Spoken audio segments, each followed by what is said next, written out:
Hello, and thank you for tuning in to Starting Small. Today, I'm joined by Jamika Martin of ROSEN Skincare. Jamika, thank you so much for joining me today.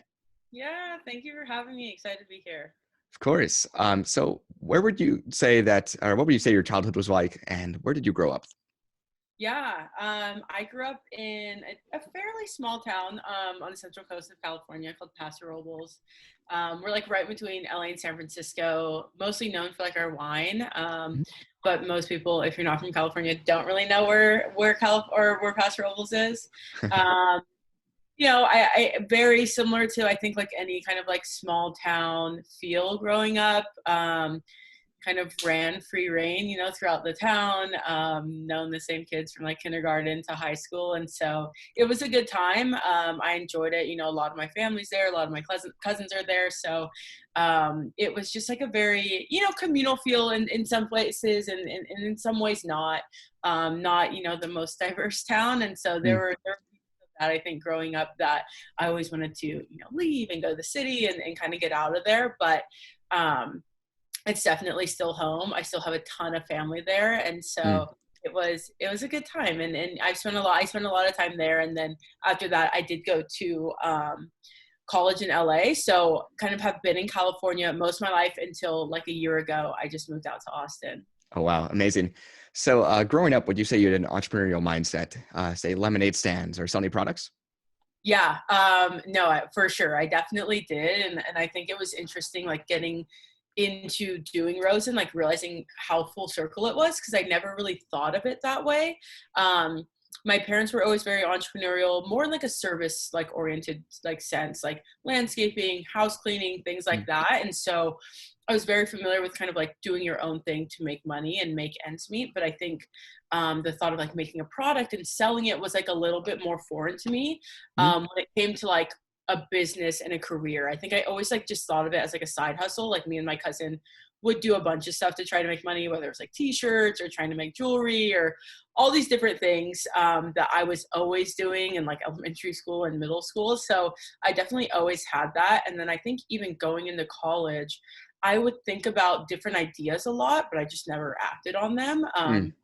And I always say, like, for whatever reason, Rosen was the thing that I acted on, probably because I have the most passion about this concept because I dealt with acne so much growing up. Mm. But I've always tossed around ideas. Some I played with, and then some I just kind of like sat on and never did anything with. Yeah, gotcha. So you mentioned you went to LA for school, UCLA. I'm curious, what did you end up studying there? Yeah, my major was business economics. I started a minor in environmental systems and society, which is basically just kind of like how can we like, hopefully bring in cleaner and greener practices into like a lot of like business like methods. I ended up dropping that minor when I realized I could graduate early without it. So I dropped it my last year and then ended up taking like some entrepreneurship courses at UCLA, but I never did the full minor. Okay, gotcha. With your time there, were you involved with any athletics or clubs? No, well, I actually, it's so funny. I was just talking about this the other day. I tried out for the rowing team for like a few weeks when I first got there. I think because like it's hard for them to recruit because not a lot of kids row in high school. And Yeah. I thought about it. I never rowed, but they were kind of like wanting me to do it. And I didn't end up doing it because I just like did not have the passion for it. But my main kind of clubs, I was involved in like mixed student union and then African student union for the most part. And then Startup UCLA is like a program on campus that I was lightly involved in. And then I did an accelerator with them when I graduated, which was like really huge for like the early stages of Rosen. And so those Mm, were kind of my main things I had going on. definitely. That accelerated. I would like to kind of elaborate off of that. A lot of my guests, my previous guests who've mentioned, they built their companies out of school, a Mhm. certain club, Entrepreneurship Club. What kind of impact did that have on the future of Rosen, and what did you do exactly with that program? Yeah. No, I would say between that program, I took a few entrepreneurship courses, but one of them was the most notable where we kind of like would build a business and then we like did a pitch, and all that stuff at the end. And I was working on Rosen at the time and I'm like, hey, I'm kind of already doing this. If you guys want to like do this for the class, and they agreed. So kind of just got to like make a pitch for my own thing that I was building. But both of those were incredibly impactful, I think, for me to understand this concept of like differentiation and scale and like equity. Like I learned about like equity for the first time, like right before I graduated college. And just like all of these concepts that I think, especially as like an entrepreneur now, like I take for granted and are very like, you know, just like talk about it like all the time. But there's, you know, for me, I was like, I didn't know what any of that stuff was. Mm. And so I think for me, those programs were super helpful to kind of get out of this like almost like crafty farmer's market kind of stage of like, hey, I make these products and I sell them. But this idea of like, what does it mean to scale a company? Like I am an entrepreneur, because I always thought for me, entrepreneur was so like tech focused when I was like going through it. And so I was like, am I an entrepreneur? Even though, you know, I'm making products. And so it was like just really putting like the bones to what I was doing and really helping like build that foundation for scale and growth and Yeah. really challenge my mindset. And so I think those were the biggest things. And then of course, kind of like, I think with any like accelerator or program is like the network and the mentors and the people that you can lean on and ask questions to. And there's a lot of folks that I met like in that program that I still, you know, keep in contact with till this day. Mm-hmm. And so just learning how to like follow up and keep them in touch and like ask them, you know, for like appropriate help and things like that was huge for like building that foundation. Certainly. During this time period of your life, were you working any jobs, or were you fully pursuing Rosen at the accelerator? Yeah, so I graduated in June, and the accelerator started like right, I think it was like a couple weeks later. Okay. During those first few weeks, I was just doing the accelerator. I think we got a stipend. I want to say it was either like $5,000 or $10,000, and I used it for Rosen, but I also used it to like help pay for like rent and stuff like that. Mm-hmm. And then once that program was over, it was like September, I believe it ended. I was kind of going into like, okay, I don't have enough money to pay myself from Rosen. And I ended up babysitting and like tutoring for the whole kind of like rest of the first year. So like when it hit summer again, when the kids went out for school, I was paying myself by then, about like a year after like I had launched. And so very minimally, like basically covering rent and like that's it. But I just kind of like babysat in between until I could like pay myself. Gotcha. So 2017, this is when Rosen enters. If you can describe the inspiration behind creating this product, and I know it's to solve an issue you might have experienced in the past.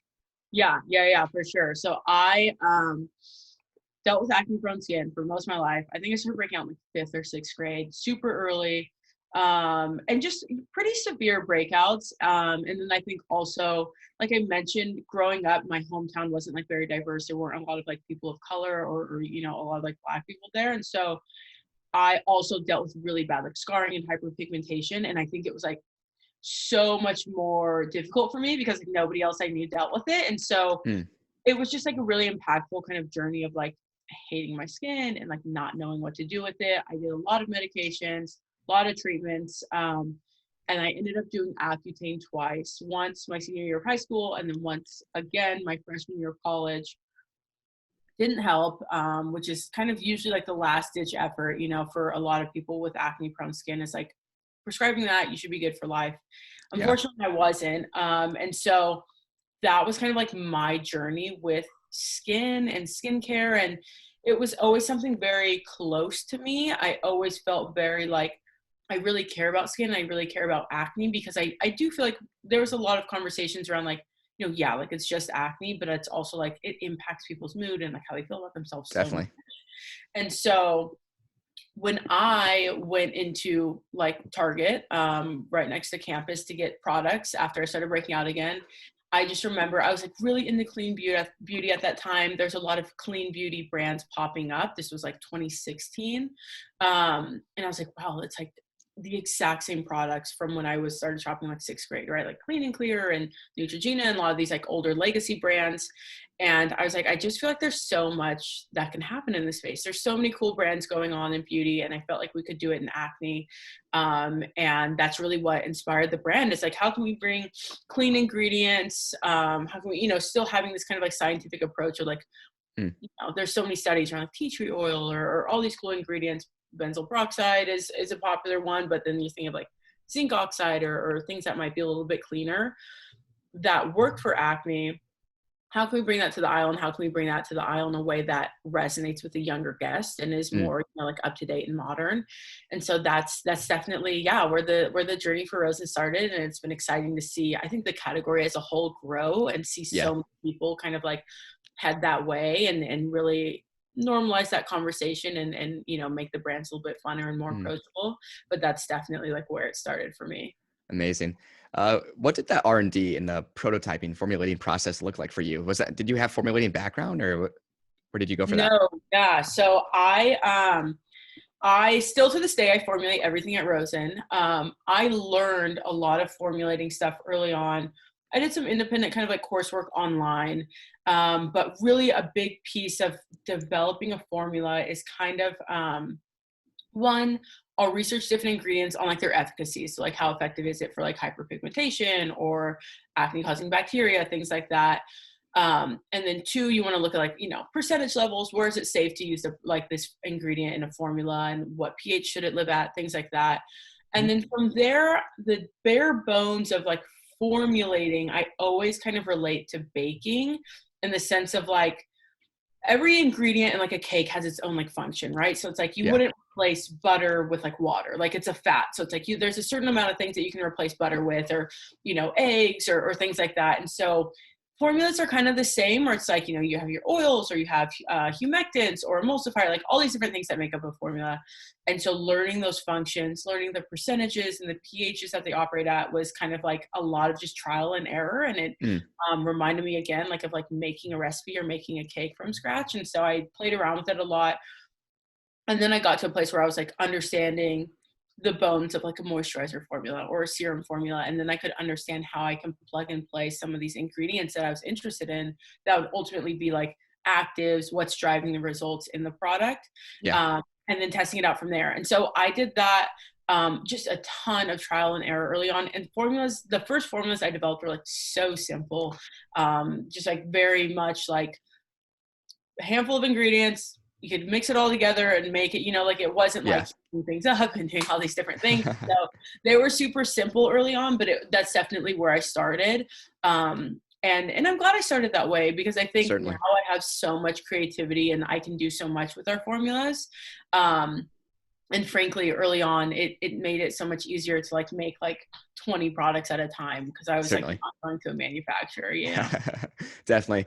At launch then, how many products did you launch with, and what were those products, if you can recognize? Yeah. So I launched with 4 skincare products. There were 3 masks and 1 rose water mist.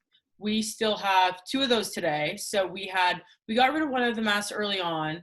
And then our charcoal mask we actually pulled like later last year, just a product that wasn't really turning at the rate we wanted it to, and felt a little redundant to what we were doing with some of the other products. And so the Mhm. tingling mud mask and our rosewater face dew are 2 products that we still carry, and that we launched with. And so those were kind of like our staples. And again, like pretty simple, pretty straightforward products with pretty simple ingredients. And then kind of like scaling it up from there, and like building out the routine, and like how we can hopefully fill everybody's like day to day, at least. Certainly. So what would you say is the main marketing strategies? And I know you have a specific stance in the category of skincare. So what is the voice as well for Rosen? Yeah, no, a big thing for us is really thinking about, especially now, like I kind of touched on, I think there's, a handful of new brands in this cohort of like new next gen acne care. Like it's not just the legacy players anymore. There's a handful of folks, you walk into Target, or you walk into like an Ulta, where they're talking about acne in a new and innovative and fun way. And so what we're trying to do right now is continue to carve out our voice within that niche, because just being a new acne brand, I don't think is necessarily enough to kind of stand out now. At least, not for the best kind of like bang for your buck. And so we're really Yeah, thinking about like, how are we really positioning within these next gen of acne brands, to serve the needs that are still kind of like less represented. And a big one for us right now is like hyperpigmentation and scarring. And then from there out, we really like this regimented routine, and really, kind of pulling from some of these traditional brands of simplicity, not launching too many SKUs, really keeping a routine focus. And so that's our big focus right now. And of course, continuing to talk about, acne and breakouts in a way that's normal, because it is normal. So Definitely. many of us deal with it. And so just continue to make it feel, hopefully, prideful to shop our products and shop within that aisle, and less shameful as it did when I was younger. Um, and so that's definitely the approach that we take, and the vision that I have for the brand. And I think right now we continue to flesh out what does that strategy look like, especially now that we're on shelves and also online, to be able to really get the message across as cleanly and concisely as possible. Mm. I think voice wise, we want to be almost like an older friend or sister or cousin that's like you go to for advice. They're very accessible, they're very fun, and they're very friendly, but they're not like super educational. Our brand isn't necessarily for like the skin intellectual. We're definitely Yeah, something that's like you're on the go, you want something that works. Everybody I think is more skin savvy these days, but ultimately, like, you don't need to get into the weeds, and we're just here to hopefully help lead those folks along the way. definitely. Overall, since launch and to now, what would you say is the main demographic, if you can depict that? Yeah. So honestly, I would say right now, a big group of our customers tend to be, like 18 to 26-year-old women. We do kind of like skew a little heavier on like the multicultural guests, and we are leaning into that more now. I think holistically, we do serve, acne, and that's our biggest focus. Is like, do you have breakouts? And like, hopefully, we can help you on these different stages along your breakout journey, because there's so many nuances to it. Mhm. But that's where we're leaning right now. We are working a lot this year to like, how do we continue to tap into like Gen Z and younger, and like those kids who are like in middle school or high school, and just like figuring out skincare in like a super simple and easy way. Of course, it's hard to figure out how to reach them because they're so young, but Yeah, that's something we're working on for sure this year. amazing. So I was checking out the site, and something that interested me was your bottle buyback. If you can kind of explain from the customer's POV, I know they can return their empty bottles, and what does that process look like? That's a pretty cool idea. Yeah. No, thank you. It's something that we definitely have live, and I think we're continuing to work to flesh out to make it like more accessible and easy for the customer. But we choose plastic packaging for a myriad of reasons, whether it's, less emissions when it's shipping because they're lighter, less damages, less waste, a lot of things like that. And then there's some post-consumer recycled plastics that we can get into down the road. But with that, we do know that it's like, I know I'm somebody like, I hate just like using a plastic bottle and kind of getting rid of it. Fortunately, I can, would like reuse stuff for like samples and stuff like that in my house. And so I was like, I think there's a way that we can really tap into this to where customers can return their clean bottles. We take it a step further, obviously do a full, clean and sanitization process, and reuse them, because we also try to keep similar packaging shapes and sizes across our products so that they are Mm. easily reused. Like our cleansers, our toners, they're all the exact same bottle. So it's like, if you return one, it can either go to a toner or a cleanser, and we have a lot Yeah. more flexibility there. And so that was the goal, just to kind of, continue to try to impact and lengthen that life cycle of the bottles and the jars that we are using, because they are so standard. Because we can use them across a lot of different products, it makes it really easy for us to reuse those once we sanitize them. And so, yeah, that's the goal, is like having folks return their empties to us. We send them a gift card. Depending on how many they send, they get, a different varying Mhm. amount of like a gift card. And then we get to, reuse them. And I mean, even in this supply chain situation going on right now, it doesn't hurt to ever have, some more packaging on hand. Definitely. That's amazing. So I like to conclude each episode with this. If you can share one piece of advice with an aspiring entrepreneur, maybe something you've learned or regret, what would you say that would be? Yeah, I feel like this is always my go-to, but somebody who's, when you're just getting started, is focus. There's just so many things to do, and I remind myself of this to this day, to focus in. There's so many things to do. There's so many ways to build a brand, that really focusing in is going to be, your best bet for growth and knowing like what's moving the needle. It's really easy to just kind of like check things off a list, or do a ton of stuff at once, and just be okay at like a lot of things instead of just Mm. being really good at one thing. And I'm a super focused person, and even with like, I talk to friends who have like so many different ventures and so many things going on, and I'm always so inspired by them. But I'm like everything I do is like Rosen or like Rosen adjacent, and Yeah. um, but I think it's part of like, where our growth has been and everything, because I do try to focus in on what we're doing. And even in that, if it's like, hey, let's maybe not do TikTok and Instagram and Pinterest and Twitter, like all the socials, like let's pick one, let's pick up like type of content and get really good at it. And then, kind of run that dry. And so I think that's my biggest thing, is like finding the buckets to focus in and even niching down from there, so that you can really start to measure your results and know what's working and what's not. Definitely. Well, Jamika, thank you so much for joining me. And to the listeners out there, make sure to check out ROSEN Skincare at rosenskincare.com.